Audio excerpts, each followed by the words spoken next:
Il est 8h27, docteur Meir Masri. Bonjour, Boker Tov, Shana Tova. Merci d'être venu ce matin dans notre studio. Bonjour Daniel, Shana Tova à tout le monde et merci à vous de m'avoir invité.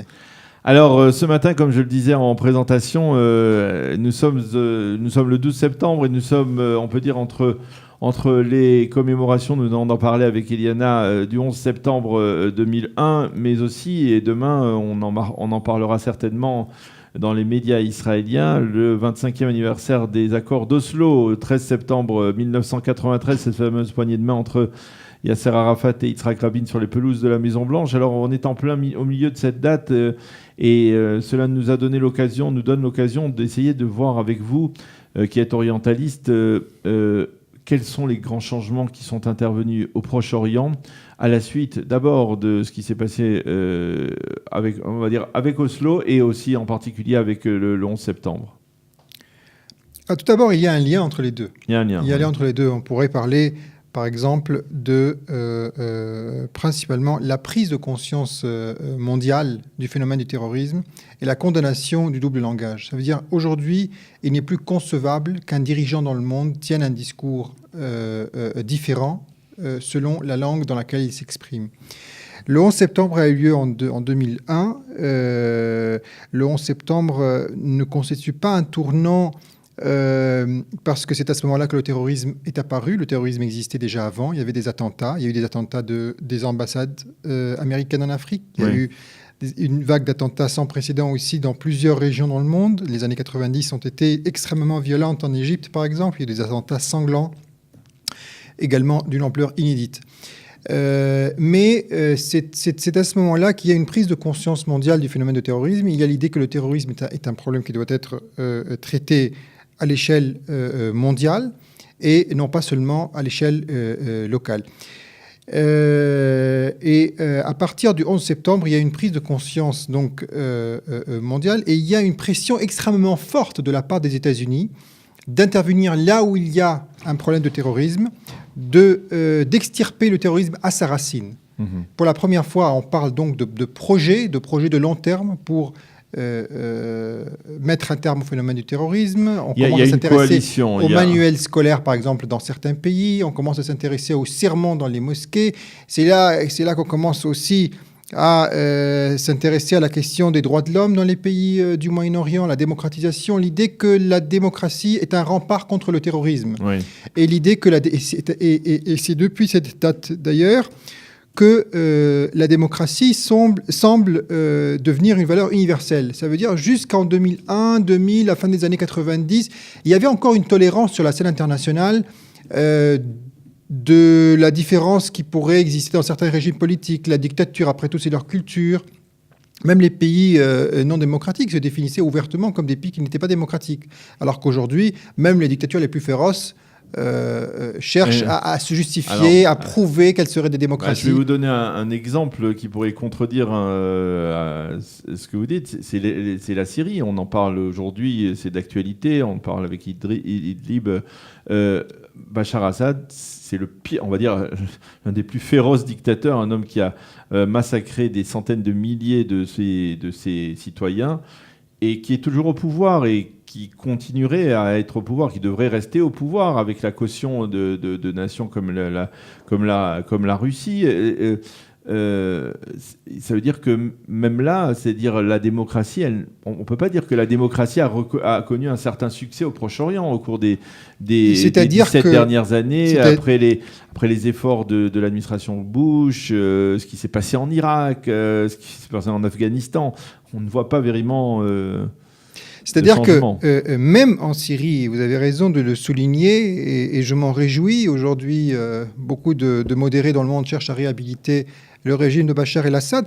Mais même en Syrie, je vous rappellerai quand même qu'il y a des apparences démocratiques. Il y a des élections, même si elles sont truquées, même si il n'y a évidemment aucune vie parlementaire normale en Syrie, même si le régime contrôle d'une main de fer le pays, enfin les territoires qui lui sont subordonnés aujourd'hui.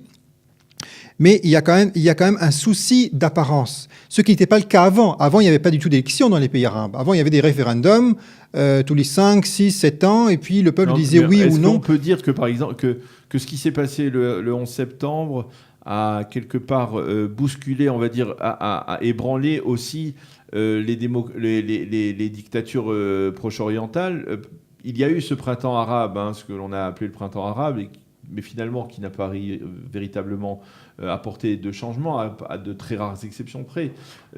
On n'a pas le sentiment que l'Occident, avec tout son bagage de régime, de démocratie, etc., a réussi à modifier quelque chose ici au Proche-Orient. Vous avez le sentiment qu'il y a eu un changement ? Moi, j'ai le sentiment qu'il y a quand même un changement et que le printemps arabe peut être compris dans le sillage des transformations qui ont eu après le 11 septembre, et notamment la guerre d'Irak.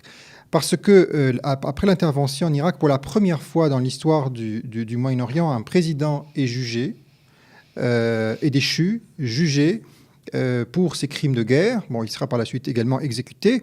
Et puis, il y a une vie démocratique qui naît en Irak. C'est un fait. Je veux dire, on ne peut pas le nier. Oui, mais aujourd'hui, en Irak, si on regarde, on a l'impression qu'encore aujourd'hui, même s'il y a une sorte de semblant démocratie, c'est l'Iran qui reste, qui aujourd'hui est plutôt le maître. Non, pas forcément. L'Irak... D'ailleurs, j'étais l'un des rares qui ont soutenu à l'époque, appuyé l'intervention en Irak. Je pense qu'elle était bonne, je pense qu'elle était justifiée, je pense qu'elle a eu l'aval d'une majorité de nations au Moyen-Orient. Les Américains et leurs alliés sont intervenus à partir des bases arabes dans le Golfe. Et la Turquie leur avait prêté donné accès à leur espace aérien. Et on constate que depuis 2003, l'Irak a connu quand même 4 élections législatives avec 4 premiers ministres élus démocratiquement, 3 présidents de la République appartenant à des formations démocratiques différentes. Il y a aujourd'hui, les médias irakiens sont totalement libres. Maintenant, en ce qui concerne le terrorisme, le fait qu'il y ait un problème de sécurité ne veut pas dire qu'il n'y a pas une vie démocratique en Irak. Aujourd'hui, le Premier ministre est critiqué, il peut être démis de ses fonctions. Il y a une supervision totale des activités de l'exécutif en Irak. Tout le monde peut être atteint et personne n'est intouchable. Maintenant, concernant l'ingérence iranienne incessante, on voit bien qu'elle n'a pas payé. Et on voit aujourd'hui d'ailleurs que l'Irak est l'un des rares pays du Moyen-Orient à respecter les sanctions américaines. L'Irak aujourd'hui respecte les sanctions américaines contre le régime iranien, alors même que la Turquie d'Erdogan, qui est censée appartenir au camp sunnite, ne le fait pas et coopère ouvertement avec le régime iranien. L'Iran a coupé l'électricité au sud de l'Irak. Il y a une crise aujourd'hui économique en Irak due au fait de la dégradation de ses relations avec l'Iran, justement parce que même avec des milices soutenues par l'Iran dans le sillage de la guerre contre Daesh dans le nord de l'Irak, même avec une forte présence iranienne en Irak, notamment en matière de lutte contre le terrorisme, eh bien l'Iran n'arrive pas. Donc vous dites que l'Irak, c'est un bon exemple de changements qui ont pu intervenir à travers l'implication donc de la coalition des Américains et aussi donc des changements qui sont intervenus. Sans aucun doute. Je pense que l'Irak est un réel modèle de démocratie aujourd'hui, extrêmement fragile, certes, mais il faut le protéger et il ne faut pas chercher à saboter l'expérience irakienne en disant que c'était une erreur ou que l'Irak est devenu une colonie iranienne, parce qu'il n'y a rien de plus faux. Et l'Irak, d'ailleurs, est la preuve qu'il n'y a pas de conflit sunnite-chiite au Moyen-Orient. Il y a un conflit entre la légalité internationale, entre les États qui respectent le droit international d'une part, et un régime terroriste qui soutient des milices dans la région. Et les alliés de l'Iran ne sont pas les groupes chiites, les alliés de l'Iran sont ceux qui sont financés par l'Iran. Lorsque l'Iran décide de soutenir financièrement le Hamas est pro-iranien, qu'il soit chiite ou sunnite. Lorsque l'Iran décide de lâcher l'Irak ou de ne pas soutenir le gouvernement irakien, et il le fait alors que l'Irak est le 2e pays chiite dans le monde. Donc je pense qu'il y a là quelque chose d'extrêmement important à comprendre. Et puis il y a un élément clé aussi qui est né de l'après-11 septembre, c'est la condamnation du double langage. Aujourd'hui, alors, on a souvent dit que, dans les pays fermés, entre guillemets, des fois, on pouvait faire des déclarations qui plaisaient au peuple. On appelait ça, l'expression utilisée souvent, c'était la consommation locale. C'était des discours destinés à l'intérieur. On le voyait par exemple avec des gens tout à fait fréquentables comme le président Sadat, comme le roi Hussein de Jordanie, qui pouvaient par exemple avoir des propos extrêmement anti-israéliens en langue arabe, alors qu'en anglais ils disaient l'inverse. Aujourd'hui ça choque. Aujourd'hui, alors évidemment, le phénomène a atteint son paroxysme avec Yasser Arafat, qui était connu pour ses diatribes antisémites et anti-israélophobes en langue arabe, alors qu'il était engagé dans le processus mais aujourd'hui, Mahmoud Abbas, on peut dire que c'est resté quand même une sorte d'artiste du double langage. C'est-à-dire, lorsqu'il est devant le Conseil national palestinien, il raconte toutes sortes de sornettes concernant le peuple juif, etc. Ça passe par plusieurs mensonges. Et quand il est devant par exemple, l'ONU, bien, il devient soudain plus modéré, beaucoup moins agressif. Oui, mais ça reste quand même de la rhétorique. Je veux dire, à l'époque d'Arafat, il y avait quand même un appui, un soutien aux organisations terroristes. Oui, ça d'accord, bien sûr. Le fossé était beaucoup plus grand entre ce qui était dit dans la langue locale et ce qui était dit destiné à la communauté internationale. Aujourd'hui, cela ne passe pas du tout. D'ailleurs, je tiens à souligner l'effort d'organismes comme MEMRI, par exemple, qui a fait un travail extraordinaire depuis, d'ailleurs, le 11 septembre, un petit peu avant, mais surtout depuis le 11 septembre, pour réduire le fossé entre ce qui est dit dans les langues locales, que ce soit l'arabe ou le persan, et ce qui est dit à l'international, notamment en anglais. Aujourd'hui, il est extrêmement difficile d'avoir un double langage. Et c'est l'une des conséquences de l'état d'esprit né après le 11 septembre. Alors, comment s'inscrit le processus d'Oslo là-dessus ? C'est-à-dire, est-ce que les Palestiniens... et le conflit israélo-palestinien a aussi pesé sur... C'est-à-dire, est-ce que les attentats du 11 septembre ont eu un impact sur le conflit israélo-palestinien ? On se souvient, si je ne m'abuse, de cette époque où George Bush voulait former cette coalition internationale, et on avait même dit, Sharon avait fait un discours célèbre dans lequel il avait dit nous allons être comme la Tchécoslovaquie qui risque de faire les frais de cette coalition internationale. Est-ce que Israël a payé, dirons-nous, quelque part pour ce qui s'est passé le 11 septembre ? Moi, je pense que le 11 septembre a eu le même impact sur le dossier israélo-palestinien que sur la scène internationale de façon globale, à savoir une prise de conscience mondiale du danger que constitue le terrorisme, et puis deuxièmement, une condamnation sans équivoque du double langage. Et là, on le voit de façon extrêmement claire, puisque depuis le 11 septembre précisément, il n'y a plus de bons et de mauvais terroristes.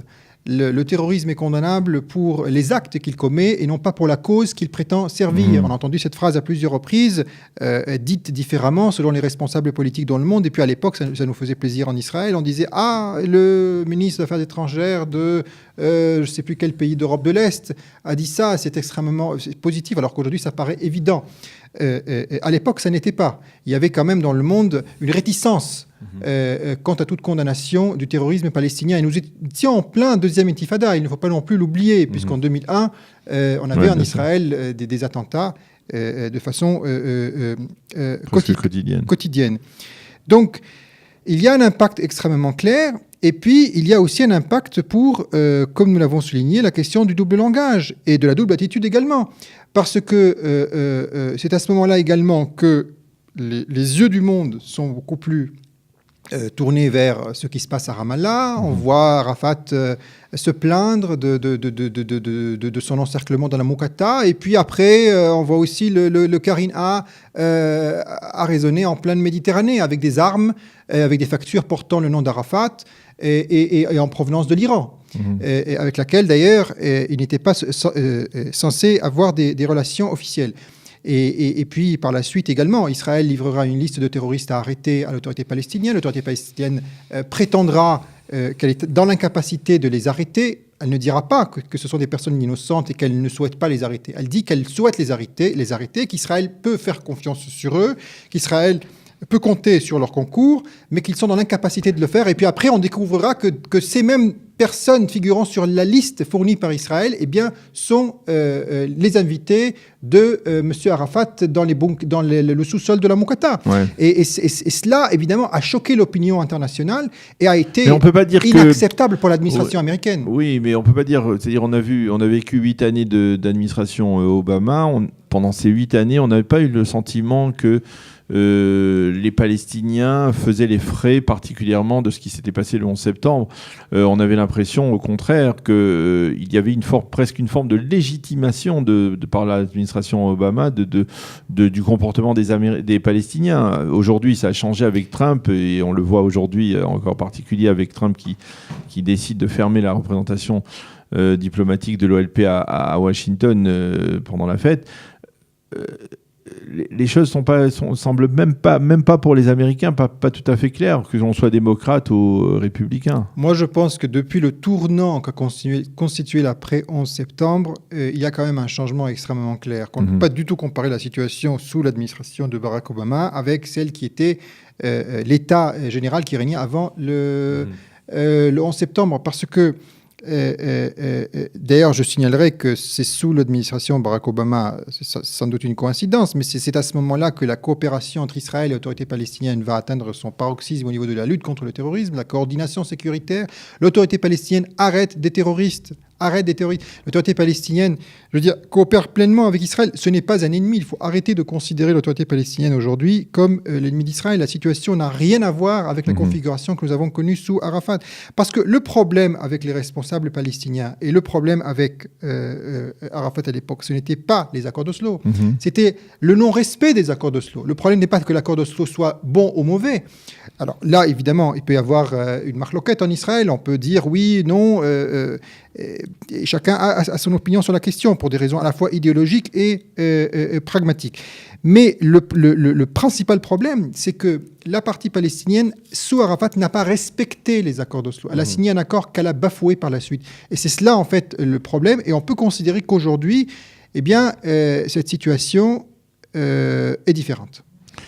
Eh bien, docteur Meir Masri, merci beaucoup de nous avoir éclairé donc sur ces changements qui sont intervenus au cours des 17 dernières années, en particulier après les attentats du 11 septembre, mais aussi depuis maintenant le début du processus d'Oslo en septembre 93. Merci de nous avoir éclairé sur ces changements. Et Shana Tova, et encore une fois. Shana Tova. Voilà, nous allons très rapidement, après une petite pause musicale, nous rendre vers Ouman. À Ouman, où se trouvent des milliers de fidèles qui ont passé la fête de Rosh Hashanah avec Rosh Hashanah, donc devant la tombe de Rabbi Nachman de Breslav. Nous serons dans quelques minutes avec Bruno Medina qui est sur place et nous allons marquer donc une petite pause musicale.